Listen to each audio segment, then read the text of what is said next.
Every squad has the same conversation eventually. Somebody's carrying, somebody's dead weight, and everybody has a private opinion about which one they are. And people do say it out loud. I'm the one getting carried is basically its own genre of clip at this point, and it's usually funny. But saying it and believing it aren't the same thing. Half the time it's a joke you make so nobody else gets to make it first. What I'm after is the quiet version. The answer you'd give if nobody was listening. So let's start with something that isn't an option. Say you drop into a 44-player Rebirth lobby. Rank those 44 players from strongest to weakest. 22 of them have to occupy the bottom half. Some nights that's me, some nights it's you. And it almost never feels that way from the inside. There's a name for that, and it's one of the most replicated findings in psychology. The version everyone knows comes from a 1981 paper by a researcher named Ola Svenson, and it was about driving. He ran it in a lab with 2 groups, 80 people in Sweden, 81 in the US. Imagine everyone in this experiment lined up from worst driver to best driver. Where do you go in that line? Participants marked where they thought they fell on a scale split into 10 percentile bands. Bottom 10%, next 10%, all the way up to the top 10%. Some of them rated their driving skill, others rated how safe a driver they were. And here's what makes this question interesting. Everybody can't be above the middle. If people could judge their own rank accurately, only half of them could place themselves above the median. They didn't. Among the Swedish group, 69% put themselves above average on skill, 77% on safety. And in the American group, 88% on safety, and on driving skill, 93% placed themselves in the top half. 93%, which obviously can't describe everybody's actual position in that group. Only half of them can be above the median. Though notice the 2 countries came out differently, 69 and 93. Same question. I wouldn't lean too hard on that. 80 people each is a small sample and the paper doesn't test one against the other, but it's a hint that this might not be identical everywhere, and that comes up again later. Now, a 1981 study on 161 people is not a lot to build a famous finding on, so let's check it. That paper has been cited over 2,000 times, and for about 40 years, nobody had directly replicated it, which is a bit alarming for something that well known. In 2023, a team finally did, and they did it properly, pre-registered, meaning they committed to exactly what they'd test before collecting a single response. 1,200 people, so more than 7 times the original.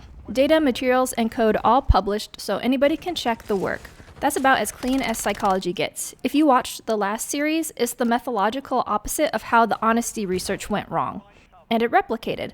Majority still put themselves above the median on both skill and safety. And here's a detail I like more than the headline. Half their participants put themselves in the safest 30% of drivers, not above average, top third, half of them. They also spotted that the original's rating scale was slightly badly built. The categories weren't even sizes, so they ran it 3 different ways. Their reconstruction of the original, a corrected version with a proper midpoint, and a plain 7-point scale. Every version came out the same direction, all statistically significant, though the size did move. On driving skill, they got 91% with the reconstructed original scale, and 78% once the midpoint was fixed. So the effect is solid. Exactly how big it looks depends partly on how you ask the question. And this isn't just about driving. In 2020, a meta-analysis pulled together 291 separate samples and more than 950,000 people.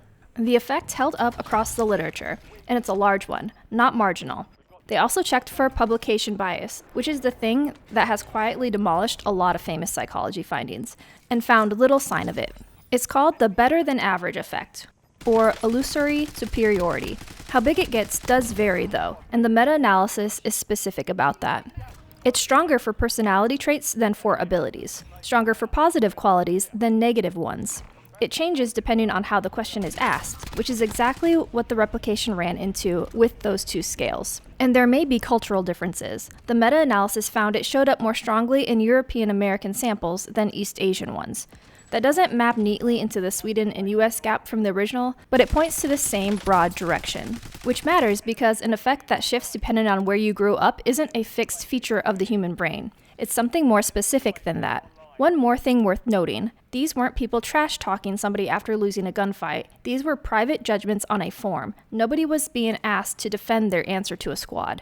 The obvious explanation is ego. People want to feel good about themselves, so they inflate. And that's probably part of it, but it isn't the whole story. Because when you're asked how you compare to everyone else, you don't actually run the comparison. You can't. You'd have to know how good everyone else is, and you don't. So what you do instead is think about yourself. How good am I at this? Am I decent? Yeah, I'm decent. And then everybody else gets filled in much more vaguely. You've got detailed information about one player, you.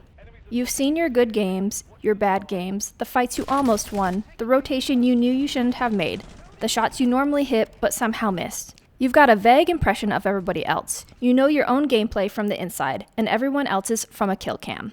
And vague information about other people tends to get pulled towards some generic idea of average. That's not necessarily arrogance. It's an information problem. And Warzone adds a problem the driving study was specifically built to avoid. Svenson told people exactly who to compare themselves to, the other participants in this experiment. That's a defined group. We don't have that. Average compared to who? Every person who's ever installed Warzone? Everyone who still plays? Rebirth players? Ranked players? Your friends? People with the same playtime as you? Or just the 43 people matchmaking happened to put in this particular lobby? Those are completely different comparison groups. You can be well above average compared with everyone who's ever touched the game, and completely ordinary compared with people who play Rebirth 5 nights a week. So before you've even estimated your own skill, you may have quietly changed what average means. And now here's where this gets more interesting than the version you usually hear. If this were just ego, if people simply inflated themselves across the board, it should happen no matter what they're judging. It doesn't.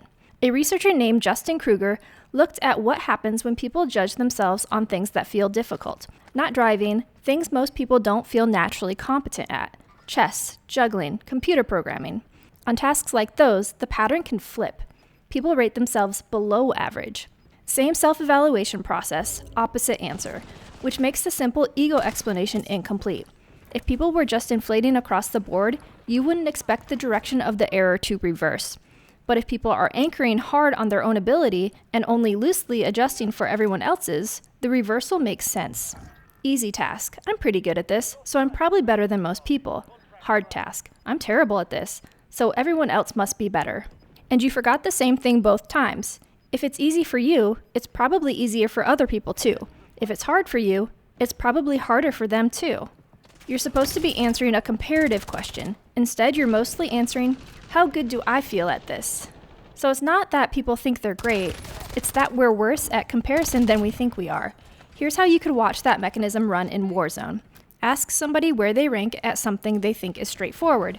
Basic gunfights, using armor efficiently, knowing when to reload. Then ask about something they think is hard. Consistently clutching a 1v3, difficult sniper shots, the right call in a chaotic final circle with 4 teams alive.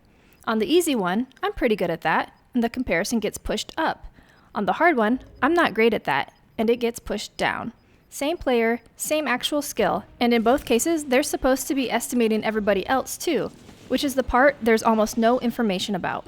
So, how good are you at Warzone? Not your KD, not your rank, not what your squad says. Where do you actually think you fall compared with everybody else? Whatever number turned up in your head, it's built out of incomplete information.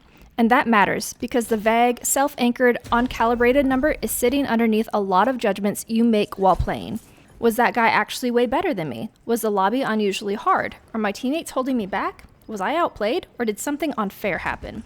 And to be clear, none of this means matchmaking is fair. It doesn't mean every death was deserved. It doesn't mean suspicious gameplay isn't suspicious. It means your feeling about where you rank isn't independent evidence that any of those things are true. The measuring instrument you're using to judge everything else was never calibrated. And before somebody types it, no, this isn't the Dunning-Kruger effect. They're related, because they're both about self-assessment, but they're different claims. Better than average is about how people compare themselves to other people. Dunning-Kruger asks how the accuracy of that self-assessment changes with actual performance. And I want to spend the next video on that, because Dunning-Kruger might be the most confidently misused finding in all of psychology. The popular version isn't really what the original study found, and even the classic interpretation is more contested than almost anyone repeating it realizes. There is something genuinely funny about a finding associated with overconfident people misunderstanding their own competence, being confidently misunderstood by basically everyone who cites it. That's in the next one.